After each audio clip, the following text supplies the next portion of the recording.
오늘 사사로 부름받은 자가 바로 여사사 드보라였던 것입니다. 드보라는 햇불이라는 의미도 있어요. 그래서 어두운 이 시대를 햇불로 밝혔다라는 뜻도 가지고 있습니다. 이렇게 사사시대는 네 가지가 끊임없이 반복되고 드보라 시대에서도 이스라엘의 타락, 그로 인한 고통, 그리고 하나님께 부르짖음, 하나님의 개입, 네 가지가 순환되는 가운데 드보라 사사가 하나님의 부름을 받게 됩니다. 드보라 사사는 어떻게 전쟁을 수행했을까? 여자인데 어떻게 전쟁을 수행했을까? 여자가 전쟁에 나가는 일은 매우 어려운 일이잖아요. 그래서 드보라는 남자를 세워서 전쟁을 나가게 합니다. 드보라의 지명을 받아서 세움받은 사람이 바락이라는 장군이었어요. 그래서 이스라엘은 드보라 사사 밑에서 바락 장군이 앞장서서 이제 가나안 야빈 시스라와 전쟁을 치르게 됩니다. 드보라가 바락에게 이렇게 말합니다. 이스라엘 하나님 여호와께서 이같이 명령하지 아니하셨느냐? 너는 납달리 자손과 스불론 자손 10,000명을 이끌고 다볼산으로 가라. 그래서 이제 바락이 10,000명을 이끌고 다볼산으로 올라가면서 전쟁에 진입을 하게 됩니다. 드보라와 바락은 10,000명의 군사, 이제 바락이 맞상대할 그 시스라의 군대는 철병거만 900승, 철병거 한 대에 군사 3명 내지 4명이 사용했다는 것입니다. 그러면 철병거 군대만 해도 3,000여 명, 이것을 기준으로 해서 계산을 해보면 당시에 야빈의 군대가 약 10만 명이었을 것이다. 철병거로 무장된 막강한 10만의 군대와 급조된 훈련되지 않은 10,000명과의 전쟁이었어요. 당시의 전쟁은 숫자가 많으면 이겨요. 무기가 발달된 것도 아니잖아요. 재래식 철기 문화, 그래서 숫자가 많은 군대가 이기게 되어 있어요.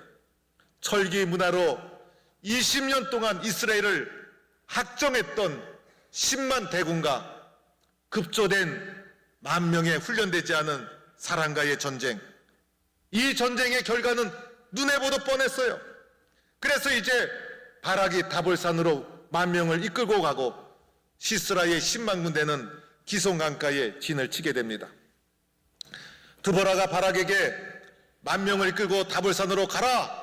그러면 바락이 그 명령을 듣고서 드보라여, 내가 10,000명을 이끌고 전쟁터에 나가겠습니다. 이렇게 용감하게 말해야 그래도 믿음직한 장군이 되는데, 오늘 바락에 말하는 것을 한번 보시기 바랍니다. 이렇게 드보라에게 말합니다.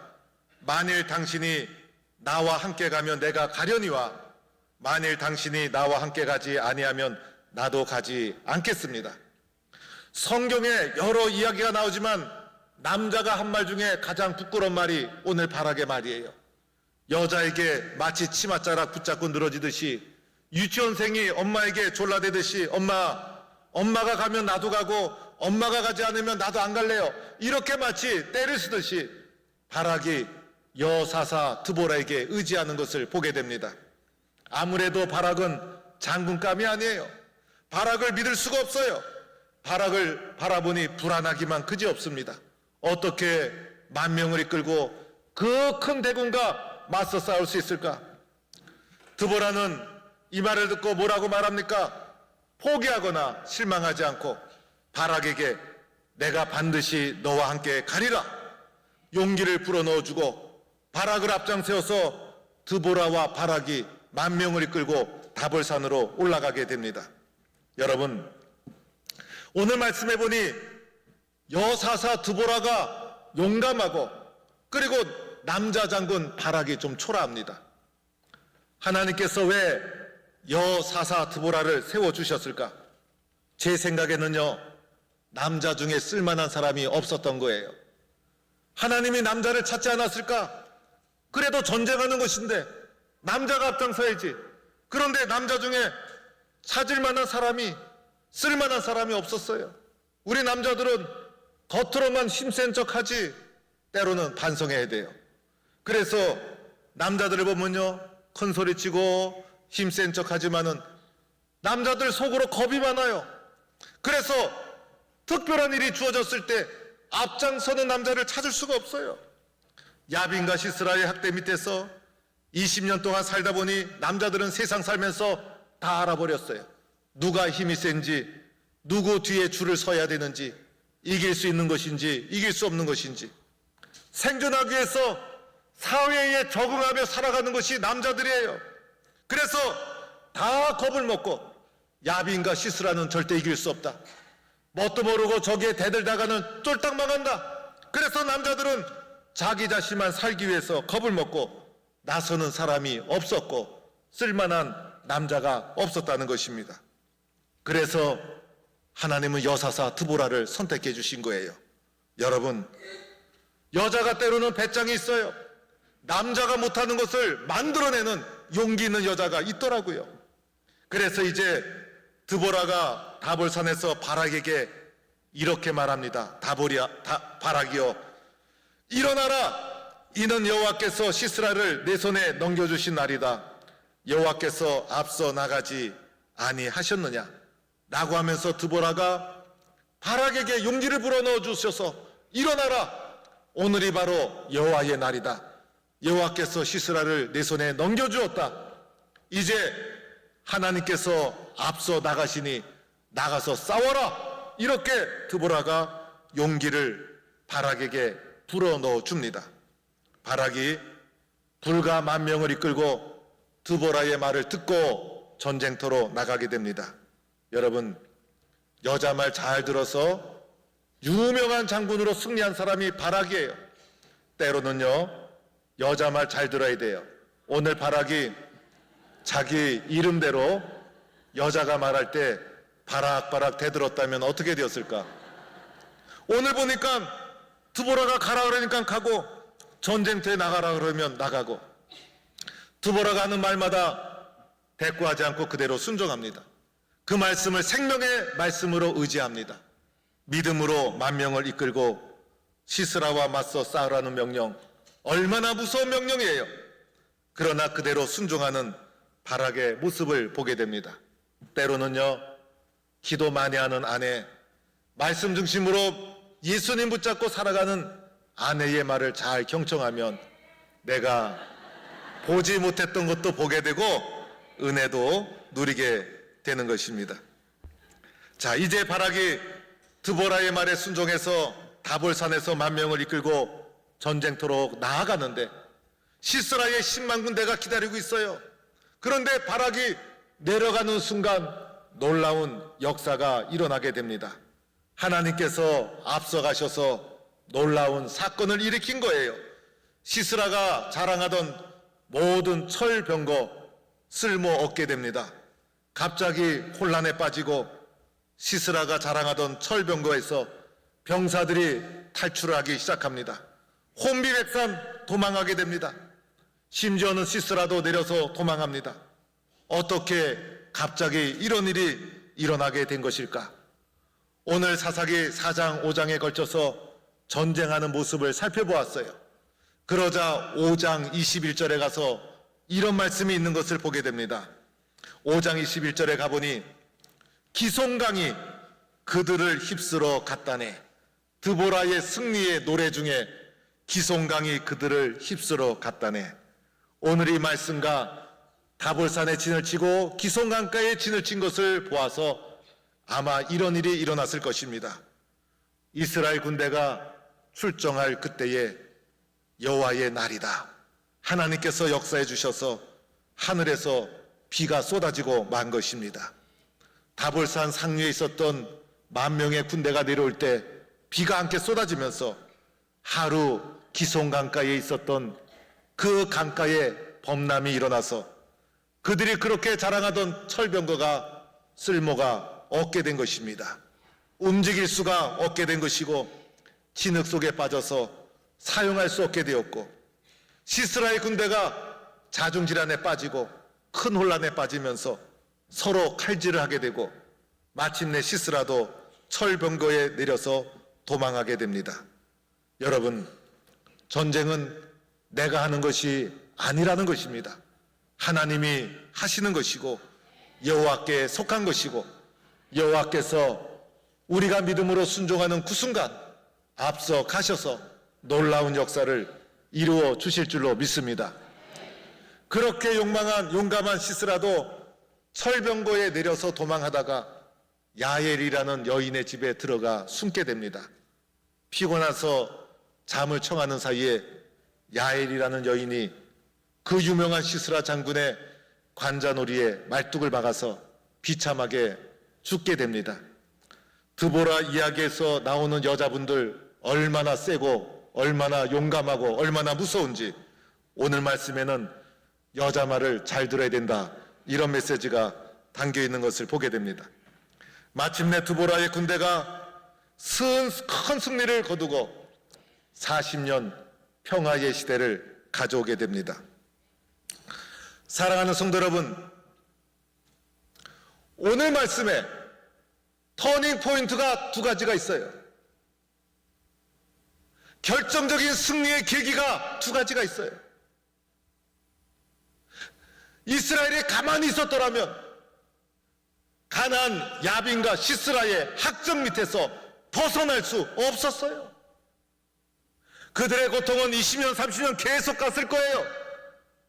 아무도 그 학정으로부터 벗어날 수 없었어요. 물도 100도가 되면 끓기 시작해요. 비행기도 이륙하게 되면 돌아올 수 없는 임계점이 있어요. 어떤 사건과 역사가 일어날 때는 결정적인 계기가 있는 거예요.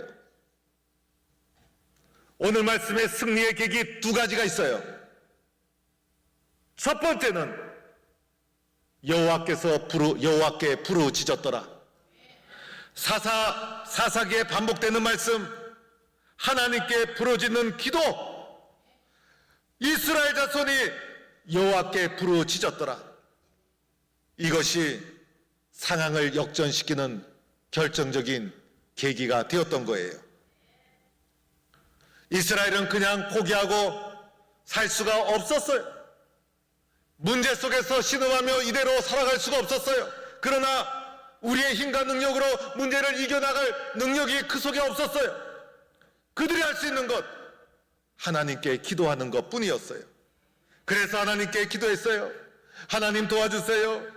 하나님, 저희들은 일어서고 싶어요. 하나님, 용기가 필요해요. 하나님, 길이 보이지 않아요. 하나님이 도와주시고 은혜로 함께하여 주시기를 원합니다. 하나님 도와주셔야 됩니다. 울면서 온 민족이 하나님께 부르짖은 것이 상황이 바뀌는 결정적인 계기가 된 줄로 믿습니다. 하나님의 원칙이 있죠. 기도하지 않으면 절대로 하나님은 도와주지 않아요.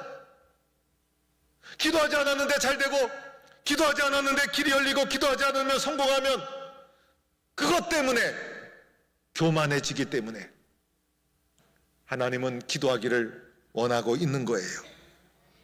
저절로 잘 되면 하나님이 도와주신 것인지 알 수도 없어요. 그래서 하나님의 원칙은 기도하지 않으면 도와주지 않아요. 그러나 사사기를 통해서 또 한 번 확인하는 것은 부르짖는 기도에 반드시 응답해 주시는 하나님의 모습을 보게 됩니다. 이스라엘이 가나안의 학정 밑에서 역전시킨 계기, 하나님께 부르짖는 기도였다는 것을 기억하고 어려움이 찾아오고 문제가 찾아왔을 때 기도로 이겨나가는 성도가 될 수 있기를 축원합니다. 두 번째 계기는 드보라의 말씀 순종이었어요. 오늘 말씀해 보니 드보라는 종려나무 아래에 거주하였고 이스라엘 자손은 그에게 나아가 재판을 받더라. 5절 말씀입니다. 드보라는 종려나무 아래서 활동을 해서 그 종려나무를 드보라의 종려나무라 불렀어요. 그 종려나무에서 드보라가 했던 것은 재판하는 것이었어요. 재판은 제사장이 하는 거였고 재판의 근거는 하나님의 말씀입니다. 드보라라는 뜻이 말하다 말씀이라는 단어와 어원이 같아요. 그래서 드보라가 종려나무 아래서 하나님의 말씀을 묵상하고 하나님의 말씀을 가르치고 말씀대로 순종하고 말씀으로 판단하고 재판하고 말씀대로 이루어질 줄로 믿고 믿음으로 주님 앞에 하루하루 순간순간 살아왔던 사람이 드보라였어요. 그래서 드보라는 종려나무 아래서 재판을 하고 백성들을 살피면서 늘 주님 앞에 이렇게 기도했을 거예요. 하나님, 말씀을 주옵소서. 말씀대로 이루어질 줄로 믿습니다. 주여 말씀하옵소서. 종이 듣겠나이다. 늘 말씀을 붙잡는 사모하는 말씀의 순종의 사람이었어요. 드보라의 입에서 나오는 말씀마다 사람의 말이 아니라 하나님의 말씀이었어요. 그래서 연약한 바락이었지만 그 바락에게 용기를 주고 힘을 주는 말씀이 될 수 있었던 거예요. 그래서 야빈과 시스라의 20년 학정 밑에서 승리를 가져올 수 있었던 결정적인 계기, 결정적인 터닝 포인트는 바로 백성들의 부르짖는 기도와 드보라의 말씀에 순종인 줄로 믿고, 오늘도 우리는 하나님 앞에 끊임없이 기도하고 말씀에 순종하며 믿음으로 살아가는 성도가 될 수 있기를 바랍니다.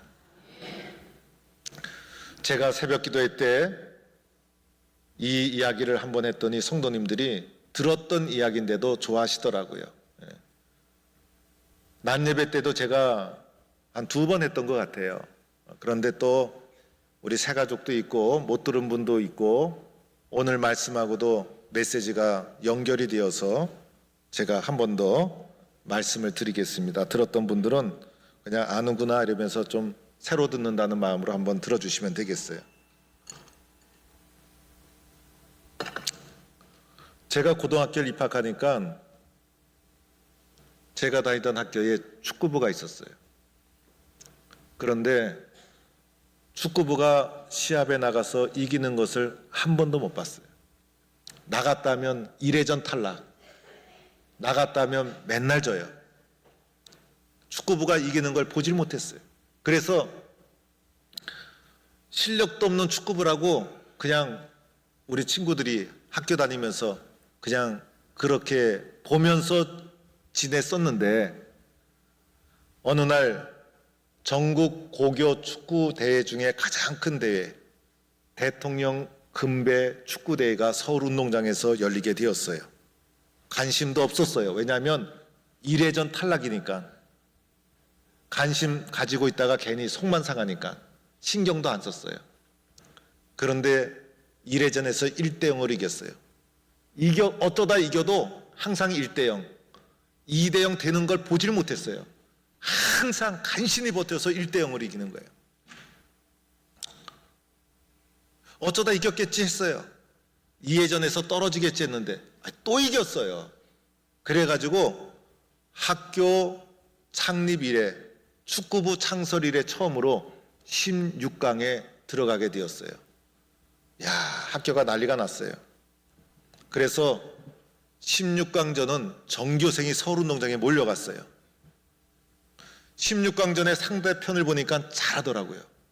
그리고 16강에 올라온 상대편은 여러 번 우승했던 팀이에요. 그러다 보니 응원 연습이 잘 돼 있어서 응원도 얼마나 잘하는지 몰라요. 우리는 응원 해본 적이 없어. 응원곡도 없어. 그래서 16강전에 숫자만 잔뜩 가가지고 하여튼 어리숙하게 응원만 대충 하다가 왔는데, 그날 경기도 1대0으로 이겼어요. 항상 1대0이에요. 2대0도 없어요. 8강에 들어가니까 학교가 뒤집어졌어요. 그래서 학교 등교하면 9시부터 전교생이 운동장에 모여서 16강전 이기고 나서는 하루 종일 응원 연습했어요. 급조된 응원팀을 만들고 깃발도 만들고, 그래서 학교에서 좀 껄렁껄렁한 애들이 깃발 들고 응원 막 연습하고, 그리고 응원가를 만들었는데 응원가가 알아야죠. 그래서 그때 주워 모아가지고 제가 그때 배운 게 어디서 누가 가르쳐줘 갖고 전교생이 열심히 불렀어요. 야야 야야야야 야야야야야, 그거 배우고, 그 다음에 구호도 뭐 후라시 후라시 이런 구호도 배우고, 예. 하여튼 좀 유치하지만은 그 당시 응원이라고 급조해서 만들어서 8강전에 갔는데 1대0으로 또 이겼어요. 이야, 학교가요 창립 이래 월드컵 4강에 못지않은 대통령 금배 4강에 들어가게 된 거예요. 학교가 뒤집어졌어요. 난리가 났어요, 완전히. 세상에 이럴 수가 있냐. 저렇게 1회전만 탈락하던 무지무지하게 못하는 축구팀이 진짜 엄청난 사고를 친 거예요. 4강에 들어가면 축구부 팀은 대학 특기자로 진학을 해요. 그런데 4강까지 왔는데 우승 한번 해보자. 4강 길목에서 만난 팀이 그 당시 최고로 잘하는 우승 후보 축구팀이었어요. 거기 학교는요 축구가 전통이었어요. 그 학교는 차범근 선수가 나온 팀이었고 그 당시 그 학교 센터포드 공격수가 청소년 국가대표 주전 공격수였고 나중에 국가대표 센터포드로 활동하던 유명한 선수였어요. 야, 그 선수가 뛸 때 보니까요 얼마나 잘 뛰는지. 달리기 시작하면 따라오질 못해요. 점프를 뛰면 그만큼 올라가는 사람이 없어요. 공중에서 헤딩을 탁 하면 제대로 착착 가는 게 운동장에서 그 선수만 보여요. 아휴, 큰일 났어요. 그래가지고 4강전에 우리도 야야 하고 막 준비해가지고 갔어요. 게임이 딱 시작됐는데 비참해서 못 빠져. 운동장이 그렇게 넓은데 왜 반쪽만 사용하는지 모르겠어요. 우리 팀 선수는 중간을 못 넘어가. 슈팅 한번 못해. 왜 축구 선수 22명이 우리 골대 근처에만 잔뜩 있고. 저는 그때 축구가 발로 하는 게 아니라 몸으로 한다는 걸 알았어요. 상대방 선수는 슈팅을 하면 우리 선수들은 발로 막는 게 아니라 온몸으로 막아요. 골키퍼가 11명이야. 다들 몸으로 던지고 잔디도 아니잖아요. 막 흙바람이 일어나고 처참하게 쓰러지고 몸을 던져 맞고 볼만 잡았다 하면 3-4명이 가서 덮쳐버리고. 아이고, 제발 공이 저쪽 하프라인 넘어갔으면 좋겠는데 한 번도 안 넘어가고 계속해서 공격당하고 우리는 조마조마하고 준비해간 응원과 불을 겨를도 없이 얼마나 비참하게. 전반전 끝나고 후반전 끝나고 연장전 전반 끝나고 연장 후반 끝나고 6탄 방어 온몸으로 사수해서 0대0이 됐어요.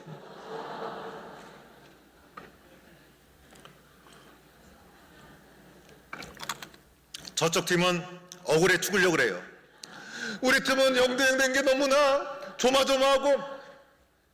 그러던 순간에 응원석에 있었던 어떤 학생이 스탠드에서 아래로 뛰어내리는 것이 무지하게 높아요. 저는 그날 그 학생이 다리 안 부러진 게 감사해요. 어느 학생이 뛰어내리더니 앞으로 달려가더니 응원단장 단상에 올라가더니 응원단장이 가지고 있었던 마이크를 확 뺐더니 여러분 기도합시다. 그래서 그날 운동장에서 교회처럼 통성기도가 벌어진 거예요. 이 앞에서 마이크 잡은 친구가 주여 도와주세요, 주여 도와주세요. 저도 신앙부장이었어요. 미션 스쿨이었기 때문에. 그래서 저는 스탠드에 앉아서 주여 도와주세요, 0대0 됐는데 주여 도와주세요. 온 학생들이 완전 운동장 부흥회가 진행이 됐어요. 기도를 하다가 눈을 떠서 보니까 골키퍼가 승부킥을 준비해야 되는데 승부킥 준비할 생각 안 하고 골키퍼가 골대 하나 붙잡고 무릎을 꿇고 골키퍼가 주여 하면서 기도를 하고 있는 거예요. 골키퍼도 기도하고 우리들도 기도하고. 그리고 승부킥에 들어갔어요. 기적이 일어났어요. 우리 선수는 연달아 3골을 다 완성졌어요. 상대편 선수가 강력한 슈팅을 쏘는데도요 볼이 바깥으로 날아간 것도 아니에요. 잘못 쏜 것도 아니에요.